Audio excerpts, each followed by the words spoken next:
Sizlar yaxshimisizlar? Sog'liklaringiz yaxshimi? Charchamayapsizlarmi? Demak, sizlar bilan marhamatga so'z tarkibi bo'yicha berilgan testlarimizni tahlilini boshlaymiz. Birinchi test savolimizga qaraymiz. Asosga qo'shilib, uning ma'nosiga qo'shimcha ma'no yuklash yoki o'zi qo'shilayotgan so'zni boshqa so'zga bog'lash vazifasini bajaruvchi qo'shimchalar bular shakl yasovchi qo'shimchalar deb ataladi. Haqiqatdan ham lug'aviy shakl yasovchi qo'shimchamiz asosga qo'shilib, uning ma'nosiga qo'shimcha ma'no yuklaydi. Lug'aviy shakl yasovchi qo'shimcha. Sintaktik shakl yasovchi qo'shimcha esa o'zi qo'shilayotgan so'zni boshqa so'zga bog'lash vazifasini bajaradi. Va ikkalasi bir bo'lib, nima bo'ladi? Shakl yasovchi qo'shimchalar tarkibiga kiradi. Demak, birinchi savolimizning to'g'ri javobi B javob. Ikkinchi savol.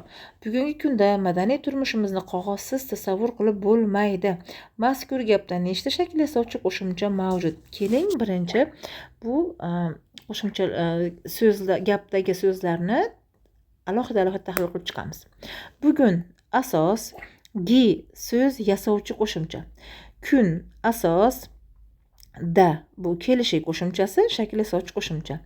Madaniy so'zimiz asos. Turmushimiz, turmush asos, imiz nima? Egalik qo'shimchasi, shakl yasovchi qo'shimcha. Bizdan faqatgina shakl yasovchini so'rayapti. Sintaktik va lug'aviy shakl yasovchi demayapti. Xo'p, endi ni yana nima? Kelishik qo'shimchamiz, bu ham shakl yasovchi qo'shimchalar tarkibiga kiradi. Qog'oz asos, siz so'z yasovchi qo'shimcha. Tasavvur asos, qilmoq asos, ib bu biz lug'aviy shakl yasovchi deb aytganmiz, lekin baribir shakl yasovchi qo'shimchalarning tarkibida. Bo'lmaydi, bo'lmoq asos, ma shakl yasovchi qo'shimcha, bo'lishsizlik shakli, ye zamon qo'shimchasi, bo'lmaydi, o'qiydi, o'tgan zamon qo'shimchasi, di shaxson qo'shimchasi. Demak, biz so'z yasovchi qo'shimchalarga, asosga va nima? Shakl yasovchi qo'shimchalarga ajratdik. Demak, bu yerda so'z yasovchi qo'shimchalarimiz 2 ta, shakl yasovchi qo'shimchalarimiz esa 1, 2, 3, 4, 5, 6, 7 ta. Demak, to'g'ri javobimiz B variant. 7 ta shakl yasovchi qo'shimchalar mavjud.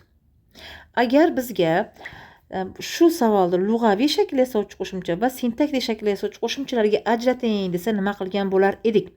Bizda kunda bunda sintaktik shakl yasovchi qo'shimcha, chunki bu nima? Kelishik qo'shimchasi. Imiz egalik qo'shimchamiz sintaktik shakl yasovchi, ni ham sintaktik shakl yasovchi qo'shimcha. Va qilibdagi ib nima? Bu lug'aviy shakl yasovchi qo'shimcha. Ma lug'aviy shakl yasovchi qo'shimcha. Chunki bu ham nima? Bo'lishsizlik shakli, fe'llardagi bo'lishsizlik shakli. Ye zamon qo'shimchasi, sintaktik shakl yasovchi qo'shimcha. Di ham shaxson qo'shimchasi, sintaktik shakl yasovchi qo'shimcha. Demak, bizda lug'aviy shakl yasovchi qo'shimchamiz ib hamda may. Demak, bu yerda 2 ta bor.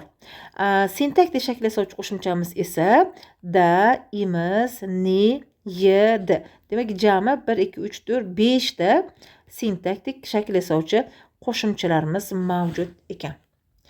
3-savolga o'tamiz. Uning o'rniga o'simlik poyalaridan, hayvon terilaridan foydalanilgan. Mazkur gapda nechta shakl yasovchi qo'shimchalar mavjud? Bunda ham bizga aynan sintaktik shakl yasovchi yoki lug'aviy shakl yasovchi deb ajratmayapti. Faqatgina shakl yasovchi ikkalasini ham ol deyapti. Demak, ketdik, davom etamiz. Demak, uning asosi va ning kelishik qo'shimchasi shakl yasovchi qo'shimcha. O'rin, mana bu so'zimiz o'rin so'ziga i egalik qo'shimchasi qo'shish natijasida tovush tushishi sodir bo'lyapti. O'rinni asos deymiz, i egalik qo'shimchasi, ga kelishik qo'shimchasi. Bular ham ikkalasi ham nima? Shakl yasovchi qo'shimchalar, sintaktik shakl yasovchiga kiradi. O'simlikda asos o's, imlik bu so'z yasovchi qo'shimcha. Endi poyalardan poya asos larni alohida olamiz, i egalik qo'shimchasini alohida olamiz, dan kelishik qo'shimchasini alohida olamiz. Hayvon asos, terilardan teri asos, lar ko'plik qo'shimchasi, i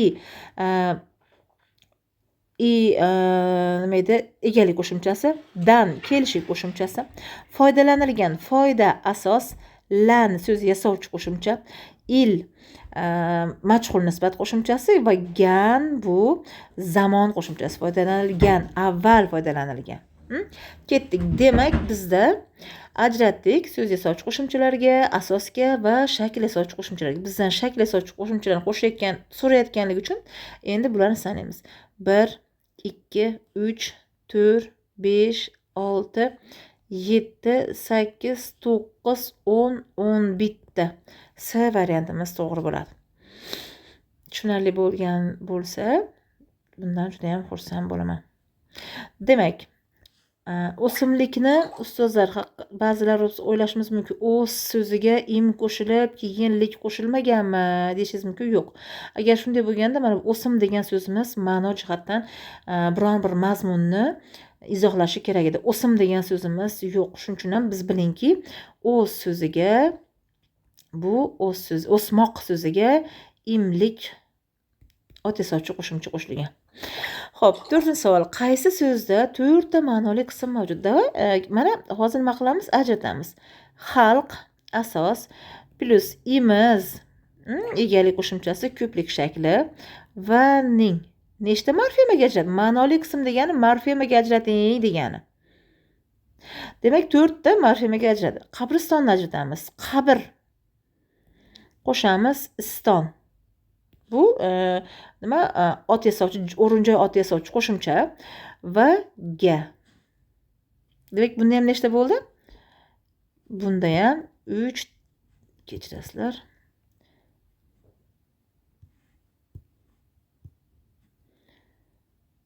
3 ta morfemaga ajraldi. Changitib so'zini ajratamiz. Chang ot so'z turkumi, unga changimoq bo'lib nima bo'ldi? Fe'l yasaldi. Endi unga changitmoq bo'lyapti. Orttirma nisbat shakli va ib ravishdosh shakli qo'shimchasi qo'shilyapti. Demak, mana bu changitib so'zimizning morfemalari soni 4 ta ekan. Bular 3 ta, bu 3 ta. Tushishi, tushmoq, tushmoq va ish plus qo'shilyapti. Tushish harakat nomi shakli va egalik qo'shimchasi. Demak, bunda ham nechta morfemaga bo'lindi? 3 ta morfemaga bo'lindi. Bizda 4 tani so'ragani uchun S javobni to'g'ri deb olamiz. Nuqtalar o'rniga kerakli qo'shimchalarni qo'ying. Xalq tabobatida qulupnay mevasi terlatuvchi bezgak xurujiga qarshi omil sifatida tavsiya etiladi. Demak, bizda qarang, kelishik qo'shimchasini, egalik qo'shimchasini alohida berayotgani bizni chalg'itmaslik kerak. Demak, bizda da, si, ga qo'shimchalarini bergan javobimiz A javobda berilgan ustozlar. 6-savol. Shuningdek, buyrak kasalligi bilamiz-ki, tovush o'zgarishi sodir bo'ladi.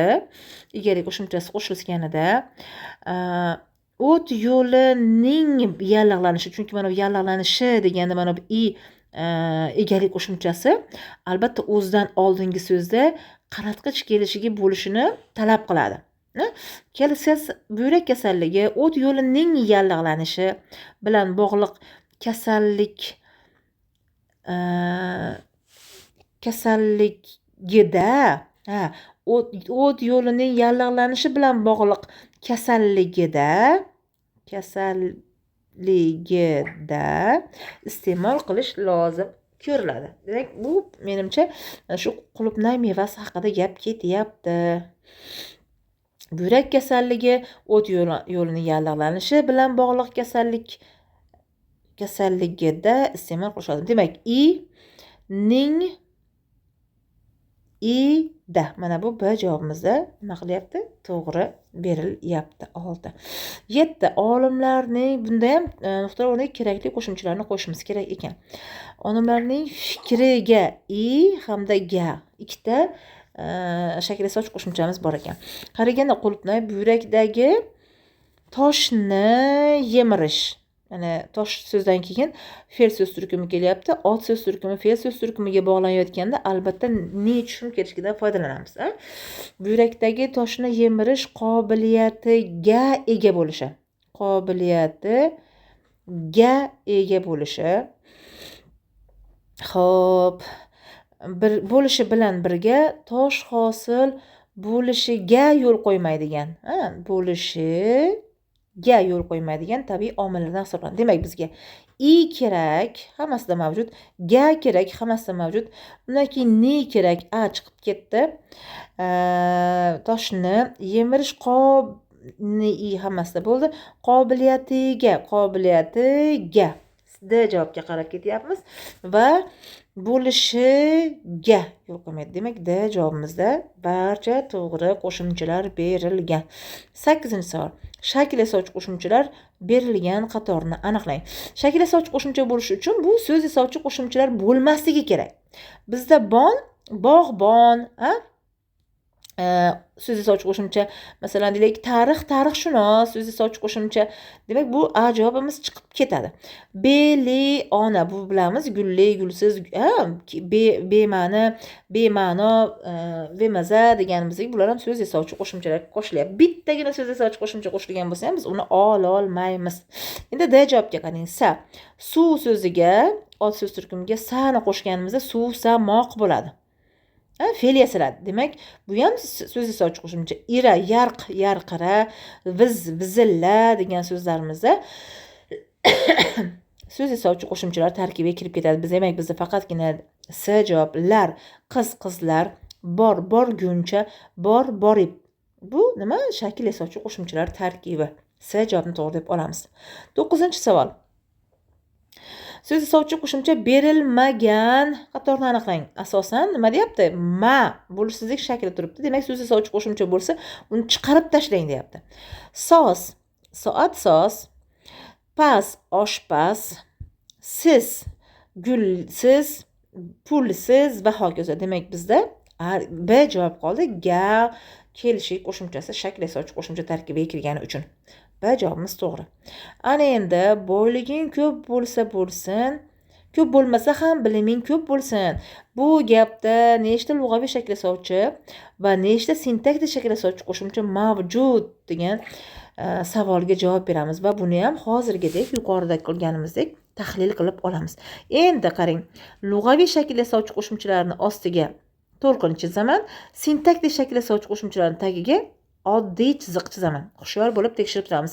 So'z yasovchi qo'shimchaga esa tepasiga tomcha qilib qo'yamiz.